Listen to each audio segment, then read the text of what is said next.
Something I've been wanting to do for a while. All my modern mountain bikes, I say all, I've only got two. Two modern mountain bikes are all one by now. So they're both one ring up front and they're 11 gears at the back. I've wanted to do that for a retro bike. I've done a 1x8 before. 8 is pretty common on those. But I want to go a bit bigger. I want to use the big rings that we got today. Big cassettes, I should say. So that's what I'm going to try and do today. There's a little bit more involved in it. I'm using 26-inch rims, so the 10-speed hopefully will fit on the hub. Hopefully I've got the right hub. If not, I'm going to have to change the free hub body. I've then had to sort of take into account the size of it, so I've had to check that, find a derailleur that matches, find a shifter that matches the derailleur, because all the modern stuff is very particular with what it can be linked with. So that's my pile of stuff there to go on, and the frame I've chosen is this. But this here is a Scott Racing 696. I think it's about 95, 96, 97, something like that. It's an alloy frame. Is it? No, it's not. It's a chromo frame. It's pretty damn light. And it's threadless already, so I don't have to convert anything. I've got the forks here. And this frame actually went for pretty cheap. About £30 delivered actually. So I picked that up. A lot of the stuff I already had knocking around. It's only really the gearing that I had to buy, all the wheels and everything I had. So yeah, let's get this started. It's a nice frame, that.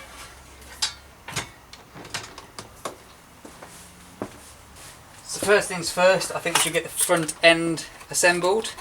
And I found on eBay this FSA Orbit headset. Should fit. It's 1 1/8 inch threadless, as are the forks. There we go. FSA Orbit.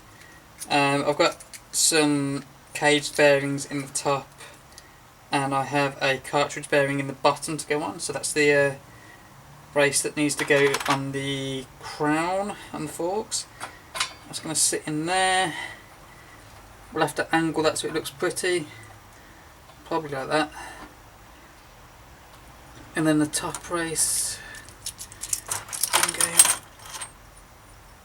in there. So we're going to press all that in now and get started. Oh, here you are. Oh, right, now you turn up. Again, yeah. Yeah, you can wait now. Now you can wait. Come here.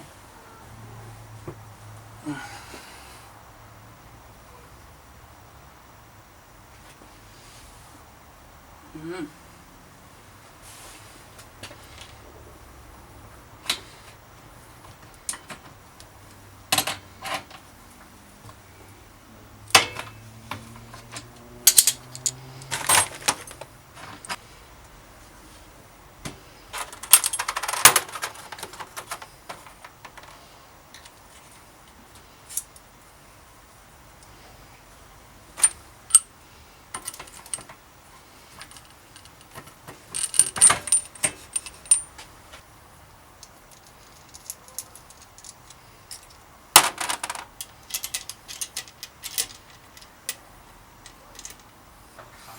So we're going for a Drivetrain stem. It's just what I had knocking around. If I had lots of money to splash, I would have gone with like a fancy Hope one or something. And again with handlebars, just some cheap handlebars. Are these from Halfords? Can't remember. They're just cheap. 25.4 handlebars. Slight rise on them. And just do these up. Now arguably the most important end, your arse end, it's 26.4 seat post.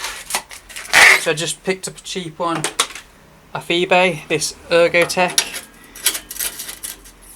and it is right, it's a 26.4. There we go. Clamp, I need to get a new one, this is just a steel one. I'll get a nicer looking, lighter alloy one. Talking about light, we need to make it light, need to make the exposure lighter and move up a bit.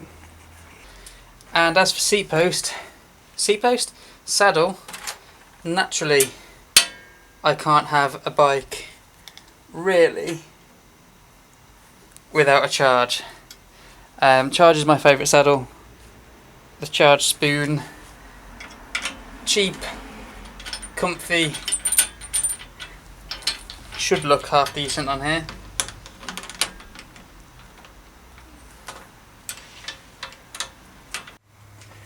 For ultimate stopping power, I've just rated my parts bin.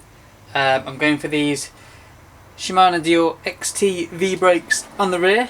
They're a little worse for wear. They're on the middle holes at the moment. I'm just going to see how much tension they give when the bike's together. I might have to move them up to the top holes. But they seem to be working.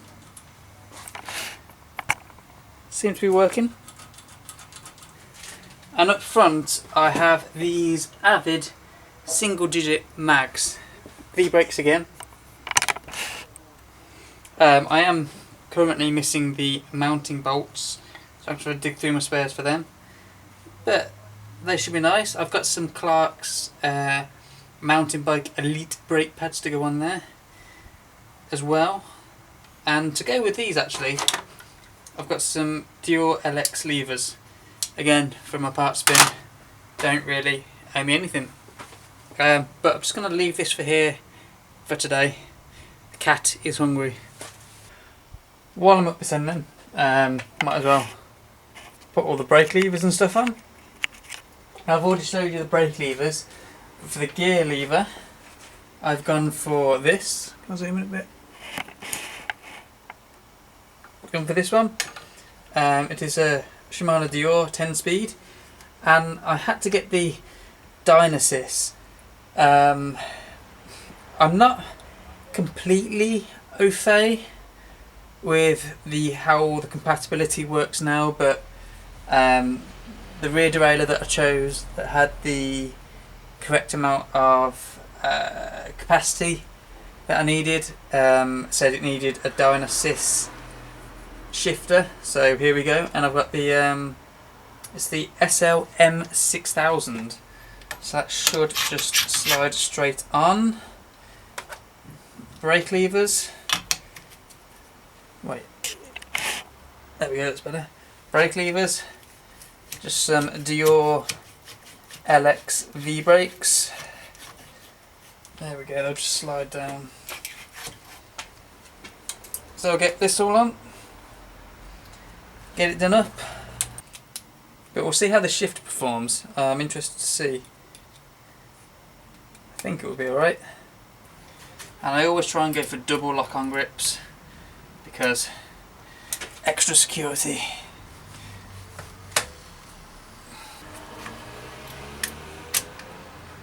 That'll look nice. Yeah. So I'm going to have to put the front wheel on, actually both wheels on, get this set up to how I want it in the positions, and then we'll get back to looking at the build. So when it comes to the wheels and tyres, I am using some that I've previously used on another build.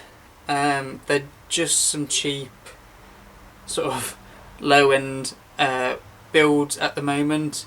They've got Shimano Altus hubs, front and rear. I think they're the CT90s, they're the Parallax. And the tyres are Michelin Wild Runner 1.4 slicks. I started to use these on the Diamondback before I went to sort of an original build on that, so I want to use these a bit more. They're quite fast. They are fast slicks, obviously.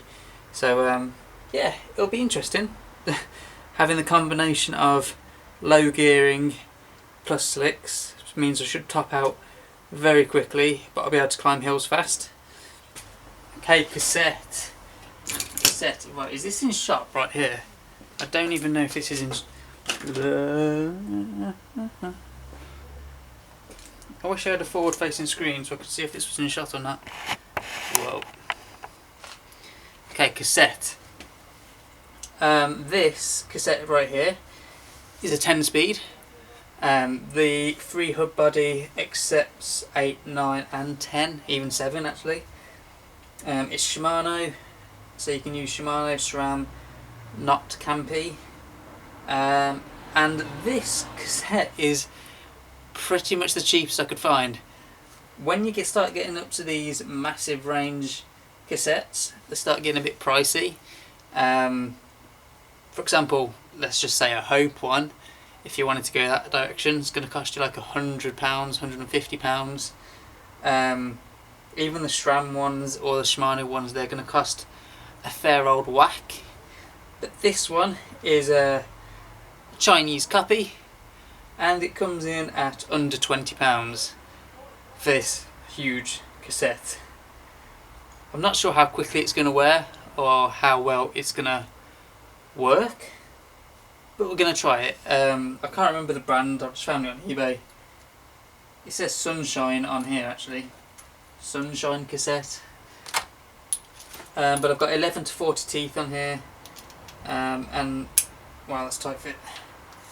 So 40 Newton meters I've got to do that up to. I'm glad it fits actually. I was a bit worried about if it would fit or not.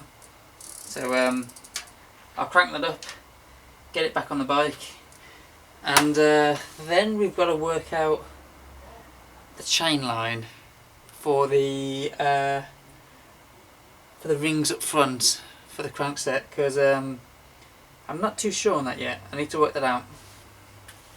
So working out the chain line, I have roughly worked it out to be 45mm. That should be half of obviously the rear dropout, the rear spacing, minus that figure, minus half of the cassette, and then you take away just the little knobbing on the end. So yeah, I mean my figure worked it out when I did it about 45. So I've got to try and make sure my chain line at the front is around 45. The crankset I've chose is this one. It's a Sunrace crankset, square taper, and I chose square taper because of the versatility in the bottom brackets that I can use, and the ease they can swap them out. It has a narrow wide chainring on it, and it's 34 tooth, so it should be okay. I might see if I can get a bigger ring depending on how it goes. For off-road, 34 is absolutely fine, so I could always put some knobbly tyres on and just go off-road. So bottom bracket, I have gone for square taper, gone for Shimano sealed cartridge, gone for 113mm. It's going to be a complete guess at the moment whether it fits, so I'm going to fit it on, see if it does fit, check the chain line, and go from there really. I could always get a longer one. I think there might be shorter ones, but I think 113 should be a good place to start. We shall soon see.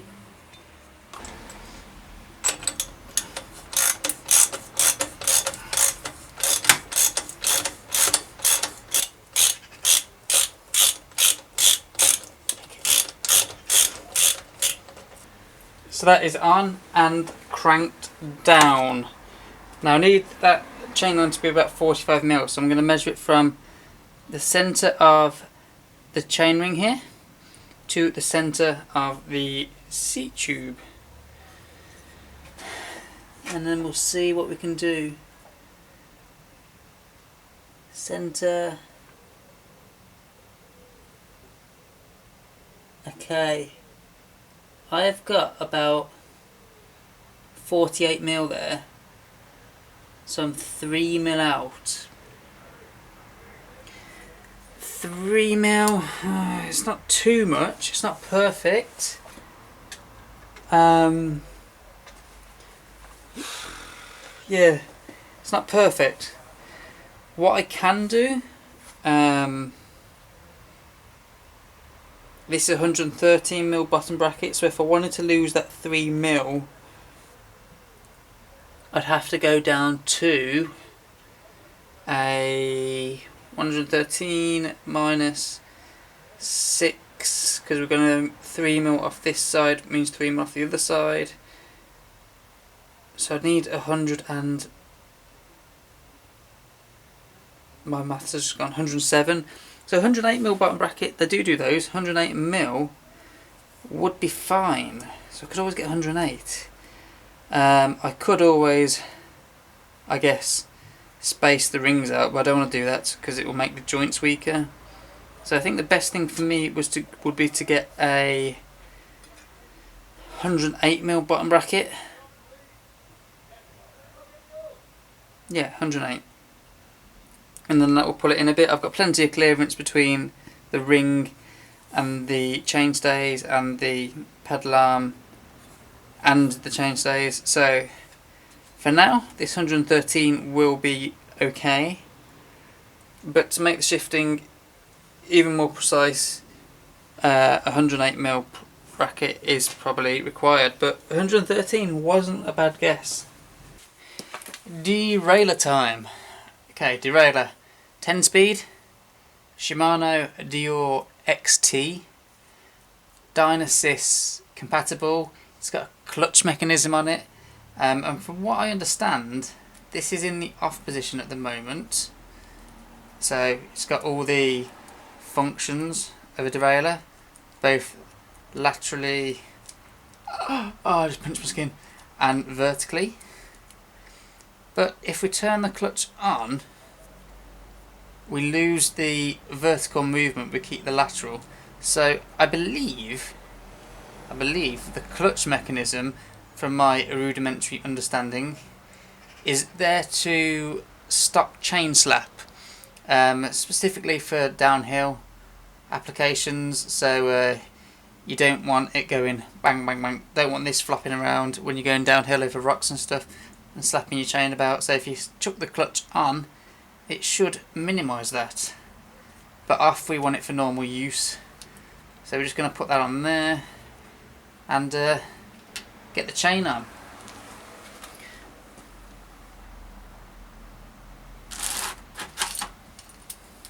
But when you are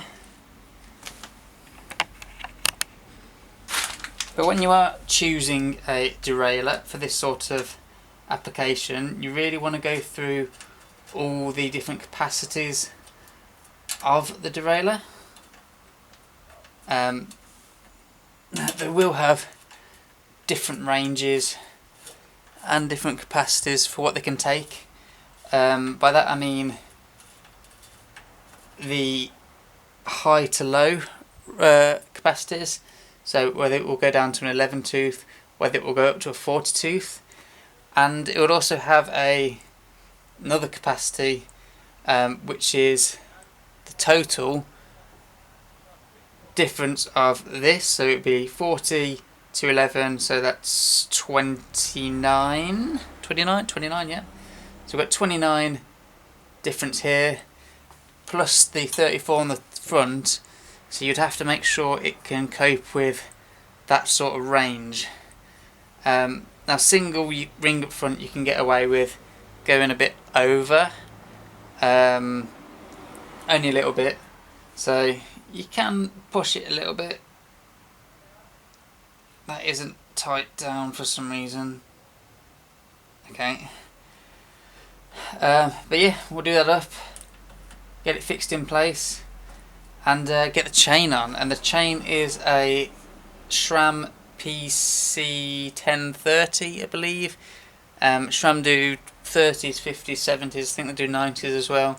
They're just different finishes, different qualities. 30s the lowest quality, and they get up higher. And 10 speed is obviously going to be specific because it's narrower to fit these rings.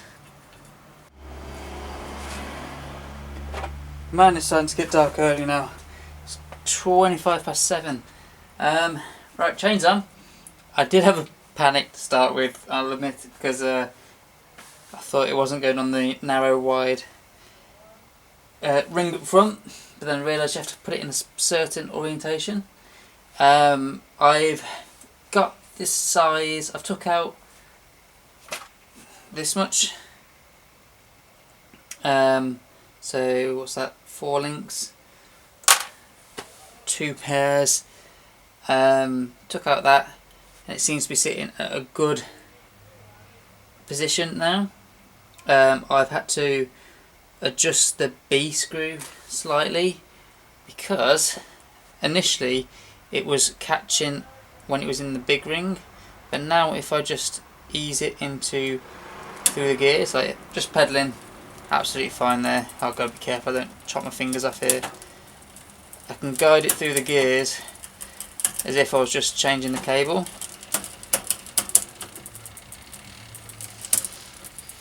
And I can get all the way up now into the big ring, and it pedals just fine, and there's a good shape through the derailleur still, so I think that should be fine. I think so. I guess it's time to cut all the cables and put those into place. Next day in the garage, and the cables are on. I did run a little Instagram poll last night to see what colour people prefer in the cables. Black is obviously going to be boring, and I had white or gold.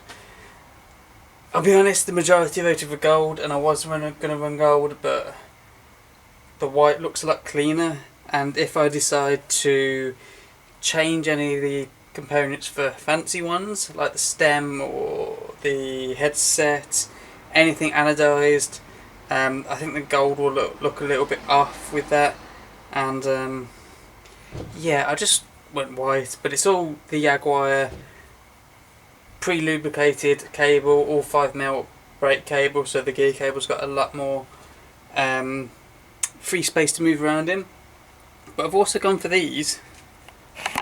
Ooh, wrong way.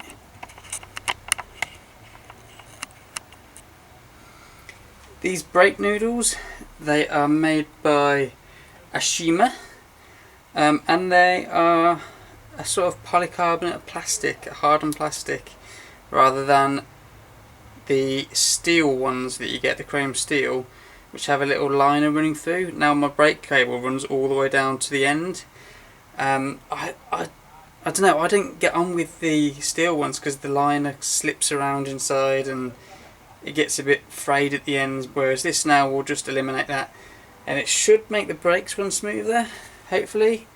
So I'm just going to adjust everything on the front here, adjust the brakes on the back, and then do the derailleur, and hopefully then we'll have a working bike.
I don't know what happened there, but that worked first time. And that is pretty much finished. Got the 1x10 setup on there, 34 ring up front, 11x40 at the rear. Got the V-brakes on, although I don't like that rear, so I'm probably going to change it. Front's great. Got the slick tyres on. Got some terrible pedals on at the moment, but I'm going to change those as well. And next we'll go out for a ride and see how it goes, and then show you the finished product.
Okay, so there we have it.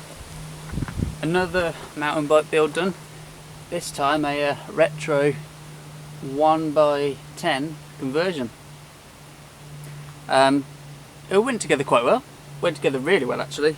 I was expecting to run into a few issues with chain line in particular, but it seems to be running quite well.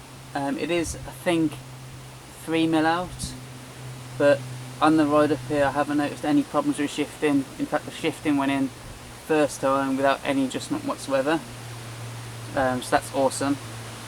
I am running, gearing wise, a 11-40 cassette with a 34 tooth chain ring, and with the slick tyres that's actually probably a bit low.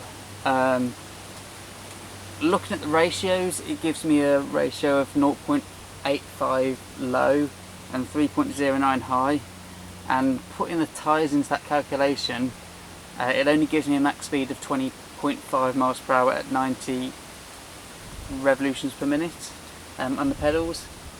So I might need a bigger chain ring on the front if I'm just going to be sticking to roads. We'll see, but it climbs really well. It was really easy to climb up here, so the big gearing on the back definitely works.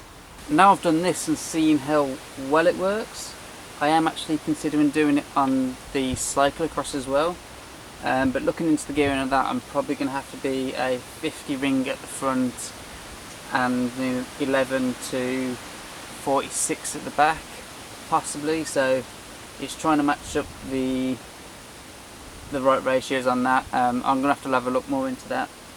But yeah, this has come together quite well, so it's a nice little tester of the 1x conversions.